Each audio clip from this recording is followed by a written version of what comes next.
ক্ষমতাচ্যুত আওয়ামী লীগ সরকারের সাবেক ভূমিমন্ত্রী সাইফুজ্জামান চৌধুরীর ব্রিটেনের সব সম্পত্তি বাজেয়াপ্ত করে বাংলাদেশে ফেরত পাঠানোর দাবি করেছেন দেশটির এমপি আফসানা বেগম। মঙ্গলবার ন্যাশনাল ক্রাইম এজেন্সির ডিরেক্টর জেনারেল গ্রেম বিগারকে লেখা এক চিঠিতে তিনি জানতে চেয়েছেন, সাইফুজ্জামান চৌধুরীর সম্পদগুলোর বিষয়ে ব্রিটিশ অপরাধ সংস্থা কী ব্যবস্থা নিচ্ছে।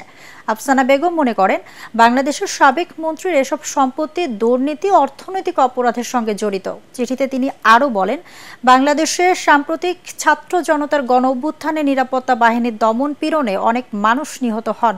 এরপর পদত্যাগ করে দেশ ছেড়ে পালিয়ে যান শেখ হাসিনা। অন্তর্বর্তীকালীন সরকার গঠনের পর সাবেক মন্ত্রীদের ব্যাপক দুর্নীতির তদন্ত শুরু করেছে সংশ্লিষ্ট কর্তৃপক্ষ।